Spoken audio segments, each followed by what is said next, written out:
So step 1 is ask, step 2 is source answers, and step 3 is allow it.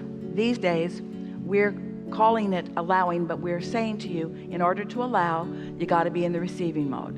You can't allow it if you're not on that vibrational frequency. And so it really is by thinking and feeling and thinking and feeling and thinking and feeling. That's how you discover your own ability to focus in productive, beneficial ways. But humans make it harder than it needs to be because you're not that good at being willing just to find a satisfying thought. Have you been listening to us for a while? We've been talking about the emotional scale where appreciation and love feel really good, and depression and fear and despair feel really bad, and there are a range of emotions in between. And today what we're saying to you is, don't try to go from despair to appreciation, just go from less satisfying to more satisfying. Because you can feel when you're reaching for a thought that feels a little better, and you can feel when you're reaching for a thought that doesn't. The other day, Esther was thinking a thought, and she said to herself, now that's just dumb. You're focusing on a thought that you know doesn't feel good. Why are you doing that? And part of it was habit. It was a habitual thought. Part of it was because a lot of other people were thinking the same thought, so it was easier to go there. But she could tell by her focus on it how not beneficial it was to her. And so that's really what it comes down to. You have to care about how you feel. We've been teaching meditation for a long while, because when you meditate, you quiet your mind, and when you quiet your mind, you stop thought. When you stop thought, you stop resistant thought, and then your vibration rises. And if you do that on a consistent basis, it makes you more sensitive to the thoughts that feel a little better and the thoughts that feel not so good. So sometimes people think that what we mean by art of allowing is just be really tolerant of others. Look out into the world and see terrible things and just don't make a fuss over them. And if you don't make a fuss over something, then you're tolerant and allowing. But that isn't what we mean. We mean allowing your connection with your source. And that's precise. For example, let's say you're watching television and you see a news broadcast that's really pushing hard against something, and it bothers you a lot when you see it. Well, the reason it bothers you is because your inner being is not looking at that in that way. So you've chosen an attitude or an opinion about something that your inner being isn't choosing, which means it's not beneficial to you. Your thought is detrimental to you. Well, it's not easy as humans to sort that out, because there are so many thoughts you think that you believe that you should think because so many people think them. Esther said to us in the beginning, but Abraham, it's true. It's true, so therefore I'm not inappropriate to think this thought, because a lot of people are thinking this thought, and after all, it's true, and shouldn't I focus on what's true? And it took us a while to convince her that the reason it's true is because people have thought about it.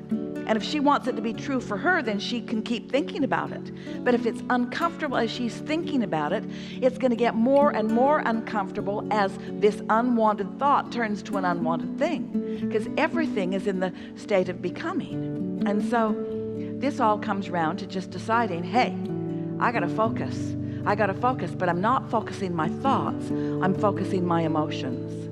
I'm feeling my way to it. Now, something that will help you a lot. This is really good.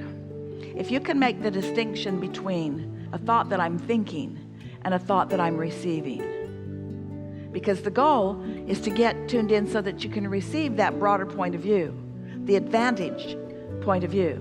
So a lot of thoughts that you are thinking don't feel that good, and it just means give it a rest for a little while, because in thinking the thought that doesn't feel good, you've also done step 1 and put a whole lot of questions and requests for solutions into your vortex.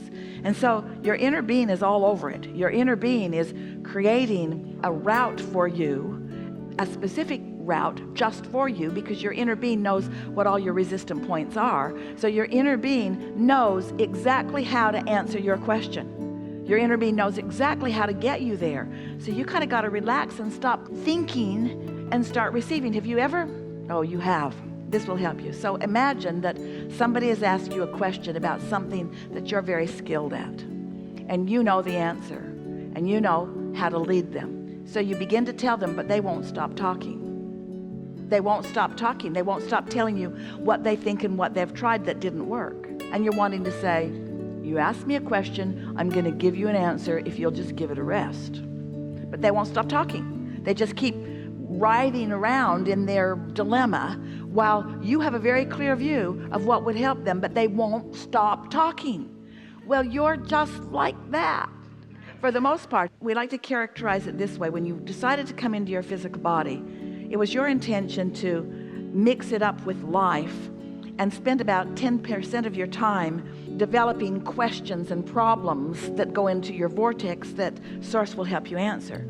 And you intended to spend about 90% of your time in happy thoughts, in blissful thoughts, in restful states, in appreciative states, so that you could be the receiver of the answers to the questions.